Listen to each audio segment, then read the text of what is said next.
तो hello guys, welcome to my channel Edu Gyan Kendra. उम्मीद करते हैं कि आप स्वस्थ होंगे। तो ये वीडियो होने वाला है कि बीपीएससी टीआरई 3 पीआरटी में ज्योग्राफी और ईबीएस का क्वेश्चन कहां से आया था। ठीक है, मैं आपको रिसोर्स बताऊंगा और इस वीडियो से मैं आपको ये भी दिखाऊंगा इस वीडियो में कि मैं जो आपसे कहता रहता हूँ कि ये 3 बुक आप जब भी मुझसे पूछते हैं कि भैया ज्योग्राफी और ईबीएस के लिए क्या पढ़ेंगे, तो मैं आपसे कहता हूँ कि ये 9th का 10th का एससीईआरटी और ये लूसेंट क्यों आपके लिए पढ़ना जरूरी है, इससे सच में क्वेश्चन आता है या नहीं। या मैंने आपसे जो स्ट्रेटेजी वीडियो बनाया था, एक स्ट्रेटेजी वीडियो मैंने आपसे कहा था कि किसी भी एग्जाम में आप ऐसा सोचेंगे कि ये 3 बुक से पूरा ज्योग्राफी बीएस कंप्लीट हो जाएगा, तो नहीं होगा। इससे 60, 70, 80% तक होगा।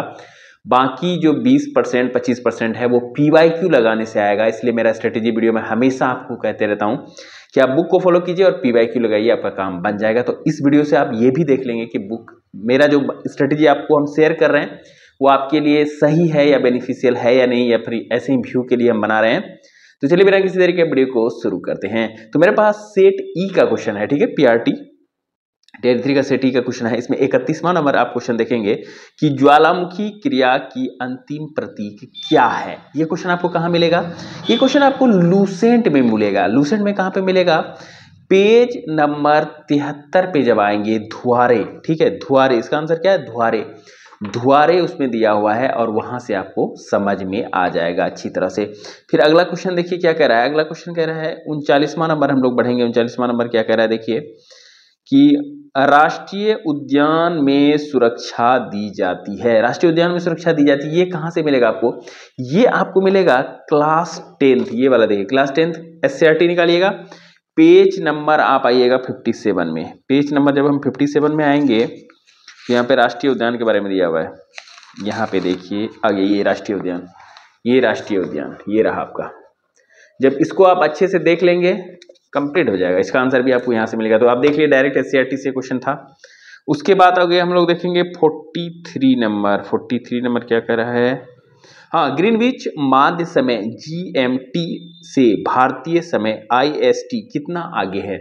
ये कितना आगे है? 5.5 घंटा आगे। ये आपको दोनों में मिल जाएगा, एससीईआरटी में भी, लूसेंट में भी। लेकिन हम आपको एससीईआरटी ही बता देते हैं।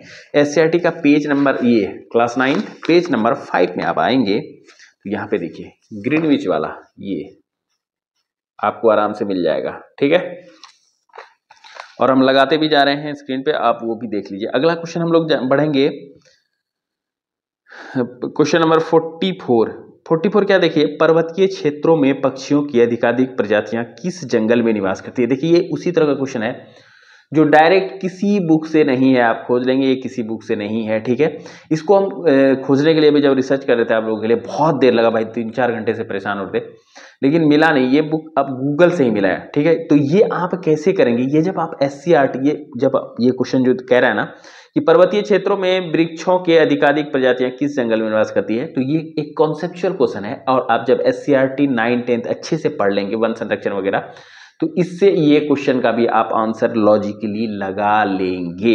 इसलिए हम कहते हैं कि आप बेस बुक को फॉलो कीजिए। अगर इस तरह का क्वेश्चन वहां पे फंस गया तो आप उसको उसी से सॉल्व कर पाएंगे, ना कि कहीं और से, ठीक है। तो आगे हम लोग देखेंगे फिर 49 नंबर क्वेश्चन। 49 नंबर क्वेश्चन देखिए क्या कह रहा है।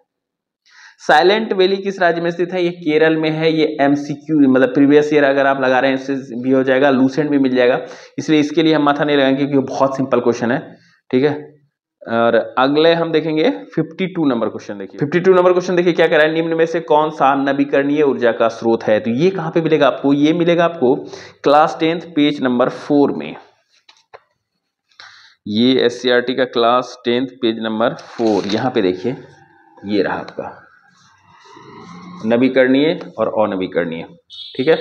ये इसमें क्वेश्चन पूछ रहा है कि निम्नलिखित में से कौन सा नवीकरणीय ऊर्जा का स्रोत है, मतलब जिसको पुनः प्राप्त किया जा सकता है नष्ट होने के बाद। तो ये भी मिल गया आपका। 60 नंबर क्वेश्चन आएंगे हम लोग 52 के बाद। देखिए, पृथ्वी में सूर्य के बीच अधिकतम दूरी होती है। ये लूसेंट पे भी मिलेगा, एनसीईआरटी में मिलेगा, लेकिन लूसेंट से हम दिखा दे रहे हैं आपको। लूसेंट पेज नंबर 69 पे जब हम लोग आएंगे, डायरेक्ट लूसेंट का है, इसलिए हम आपको कहते रहते हैं कि लूसेंट जो हम क्लास चला रहे हैं उसको आराम से देखिए, एससीईआरटी पढ़िए, आप कहीं नहीं रुकिएगा। ये देखिए अपसौर एपीहीलियन, यहाँ पे एपीहीलियन वाला लूसेंट में, ठीक है। जब एपीहीलियन, ये मेरा 2019 वाला है, ठीक है। अगर आपके पास न्यू है तो आप देखिएगा, पृथ्वी और उसका सौर्यिक संबंध जिसमें दिया हुआ है, जिस टॉपिक में दिया रहेगा उसके नीचे पे यहाँ पे अपसौर रहेगा, जिसमें पृथ्वी, इसमें लिखा हुआ है कि पृथ्वी जब सूर्य से अधिकतम दूरी पर होती है तो उसे अपसौर कहते हैं। मिल गया आपको इसका भी आंसर। तो आगे हम लोग बढ़ेंगे 61 नंबर। 61 नंबर क्या करें, वायुमंडल में ऑक्सीजन का बृहद एवं उच्च स्रोत है। ये भी डायरेक्ट किसी बुक से नहीं है, ये भी वही कॉन्सेप्चुअल क्वेश्चन है जो आप बेसिक से PYQ से बहुत ज्यादा जब प्रैक्टिस कर लेंगे तब इस तरह के क्वेश्चन को आप आंसर दे पाएंगे, जिसका आंसर क्या है, समुद्री पौधों के प्रकाश संश्लेषण से, बी समुद्री पौधों के। ठीक है, आगे हम लोग बढ़ेंगे 67 नंबर क्वेश्चन देखते हैं क्या कह रहा है। 67 नंबर क्वेश्चन कह रहा है कि वायुमंडल अपनी अधिकतम ऊर्जा प्राप्त करती है। ये डायरेक्ट लूसेंट का है जो हम अभी हाल ही में 2-3 दिन पहले पढ़ाए हैं। ये आपको लूसेंट पेज 86 में मिल जाएगा, पेज 86, लूसेंट पेज 86। जब आप आएंगे यहाँ पे विकिरण में जब आएंगे, ये मेरा 19 वाला अगर नया है आपके पास तो आपको क्या खोजना होगा, सूर्यातप के विकिरण में जब आएंगे तो नीचे में लिखा हुआ है दीर्घ वृत्त तरंगों का वायुमंडल गैस इतना, इस प्रकार वायुमंडल पार्थिव विकिरण द्वारा अप्रत्यक्ष रूप से गर्म होता है। तो पार्थिव विकिरण है क्या, एक्चुअली पार्थिव विकिरण दीर्घ तरंग ही है। तो इसका आंसर होगा दीर्घ पार्थिव विकिरण, मतलब ऑप्शन के साथ आपको मिल गया लूसेंट में। ठीक है, अगला का पलवार करना संबंधित है। ये एक क्वेश्चन जो है ये NCERT क्लास 8 का पेज नंबर 12 का है। ठीक है, वहां से आप पढ़ेंगे तो ये हो जाएगा। बाकी ये क्वेश्चन का हम जब अभी देख रहे थे तो आप 10th का जब NCERT पढ़ेंगे कृषि वाला और 9th का पढ़ेंगे SCERT, उससे भी अगर आप पूरा पढ़ लेंगे तो उससे भी ये क्वेश्चन का आप आंसर कर सकते हैं। ठीक है, कुछ क्वेश्चन इस बार PRT में थोड़ा सा हाई लेवल का आ गया था, उसी के लिए आपको बेसिक बुक को फॉलो करना पड़ेगा जो हम आपको कहते रहते हैं।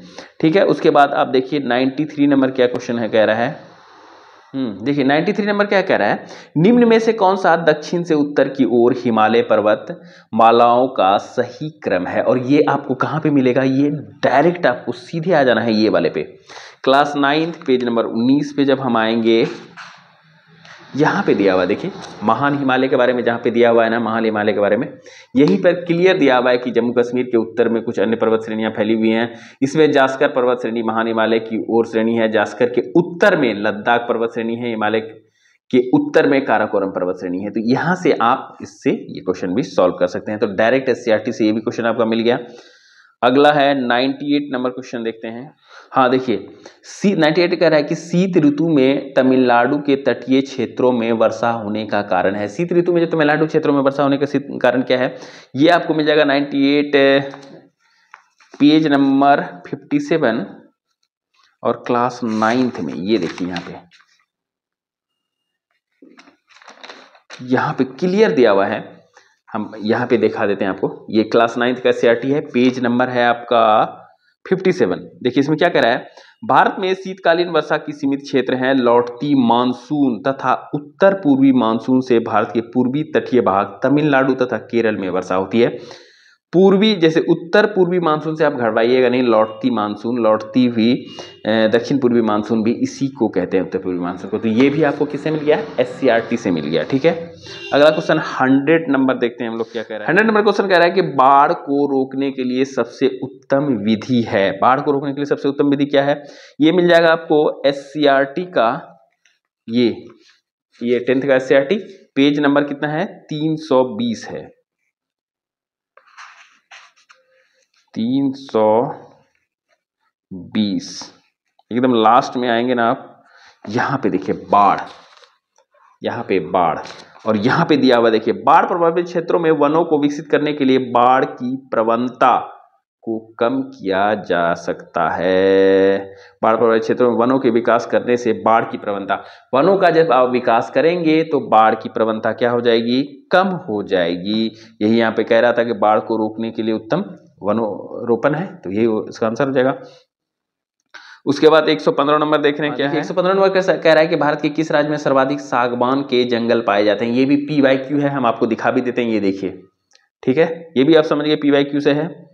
अगला 122 नंबर कि कारगिल किस नदी के किनारे पर स्थित है। ये भी क्वेश्चन हम बहुत खोजे, ठीक है, लुसेंट में भी ये भी 2-3 घंटा से हम परेशानी हो रहे थे।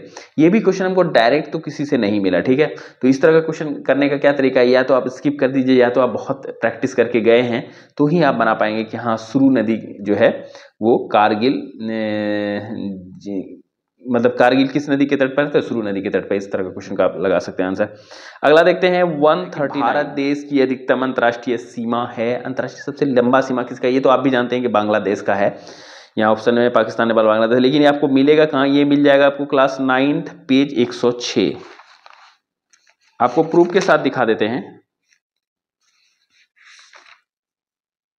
यहाँ पे देखिए बांग्लादेश, ये बांग्लादेश यहाँ पे 4096 किलोमीटर है, जिसकी लंबाई करीब 4096 किलोमीटर है। तो ये भी देखिए आप लुसेंट से मिल गया, मतलब ये एससीईआरटी से मिल गया आपको। अगला क्वेश्चन 140 नंबर देखेंगे, निम्न में से, हाँ देखिए, निम्न में से बिहार में सबसे पुरानी नदी घाटी परियोजना कौन सी। इसमें थोड़ा सा क्या है, कंट्रोवर्सी है, क्योंकि बीपीएससी इसका ए मार लिया दामोदर नदी घाटी, जबकि आप यहाँ पे देखिए प्रूफ में आप देख सकते हैं कि सोन नदी घाटी परियोजना दिया हुआ है, और ये क्लास 10th ये वाले बुक का पेज नंबर 41 है।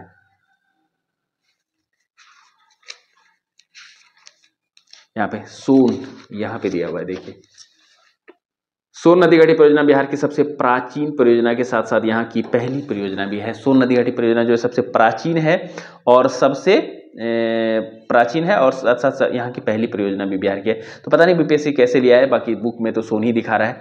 तो इस वीडियो को हम लोग यहीं रखेंगे, बाकी दूसरे पार्ट में मैं आपको पॉलिटी और बचे हुए ज्योग्राफी के क्वेश्चन भी करवा दूंगा। तो बहुत मेहनत किया आपका भाई, इसलिए वीडियो को लाइक जरूर कीजिएगा भाई। 3 घंटे 4 घंटे से लगे हुए थे, पूरा क्वेश्चन खोजना, फिर बुक से देखना, मेरे पास कोई है ही नहीं, अकेले करना पड़ता है। तो इसलिए अगर आपको वीडियो पसंद आता है तो लाइक जरूर कीजिएगा, चैनल पे नए हैं तो भाई से जुड़ना मत भूलिएगा। मिलते हैं नेक्स्ट वीडियो में, तब तक अपना अपने परिवार का ख्याल रखिएगा। जय हिंद।